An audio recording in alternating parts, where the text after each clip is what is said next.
மத்திய பட்ஜெட்டால் நடுத்தர மக்களின் கனவு நனவாகும் என பிரதமர் நரேந்திர மோடி பெருமிதம் தெரிவித்துள்ள நிலையில், நாட்டின் விவசாயிகளை அவமானப்படும் வகையில் பட்ஜெட் அறிவிப்புகள் உள்ளதாக காங்கிரஸ் கட்சித் தலைவர் ராகுல் காந்தி விமர்சித்துள்ளார். நடுத்தர மக்கள், ஏழை, விவசாயிகள் என அனைவருக்குமான பட்ஜெட் என பிரதமர் நரேந்திர மோடி புகழாரம் சூட்டியிருக்கிறார்.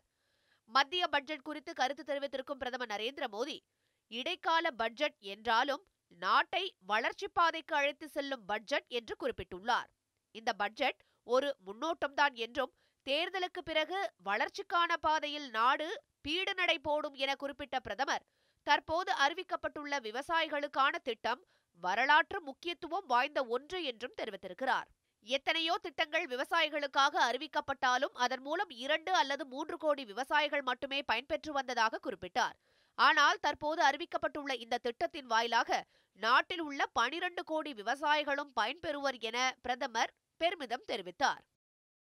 இதனிடையே காங்கிரஸ் தலைவர் ராகுல் காந்தி தலைமையில் எதிர்க்கட்சித் தலைவர்கள் கூட்டம் டெல்லியில் நடைபெற்றது. இந்த கூட்டத்திற்கு பின் செய்தியாளர்களிடம் பேசிய ராகுல் காந்தி, நம் நாட்டின் 15 தொழிலதிபர்களின் 3.5 லட்சம் கோடி கடனை தள்ளுபடி செய்திருக்கும் பாஜக தலைமையிலான மத்திய அரசு விவசாயிகளுக்கு நாள் ஒன்றுக்கு 17 ரூபாய் மட்டுமே வழங்குவதாக அறிவித்துள்ளது. இது நம் நாட்டின் விவசாயிகளை அவமானப்படுத்தும் செயல் என கடுமையாக விமர்சித்தார். I don't think giving farmers 17 rupees a day is adequately addressing anything. I think it's an insult. I think it's an insult to the Indian farmer to turn around and tell him that you're going to give him 17 rupees every day. I mean, there couldn't be a bigger insult than this. 45-year high of unemployment. So there's complete failure on these two fronts, and these two fronts are the critical fronts for the nation.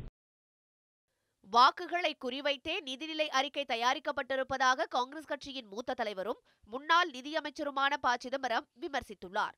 மத்திய budget குறித்து டெல்லியில் செய்தியாளர்களிடம் பேசிய அவர், மக்களுக்கான budget இல்லை என்றும் வாக்குகளுக்கான budget என்றும் குற்றஞ்சாட்டினார்.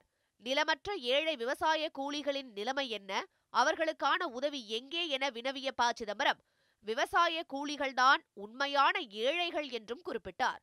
காங்கிரஸ் கட்சியின் தேர்தல் அறிக்கையே பாஜக அரசு தாக்கல் செய்த பட்ஜெட் என்றும், எனினும் இது இடைக்கால பட்ஜெட் போல் அல்ல என்றும், தேர்தல் பரப்புரை போல் அமைந்திருப்பதாகவும் விமர்சித்திருக்கிறார். My one-line comment on the budget is that it was not a vote on account, but an account for votes. The interim finance minister tested our patience by the longest interim budget speech in recent memory. It was not an interim budget. It was a full-fledged budget accompanied by an election campaign speech. இதேபோல் மத்திய அரசின் பட்ஜெட்டை மேற்கு வங்க முதலமைச்சர் மம்தா பானர்ஜி காலாவதியான budget என்றும், எந்தவித மதிப்பும் இல்லாதது எனவும் கடுமையாக விமர்சித்திருக்கிறார். செய்திப்பிரிவு நியூஸ் 7 தமிழ்.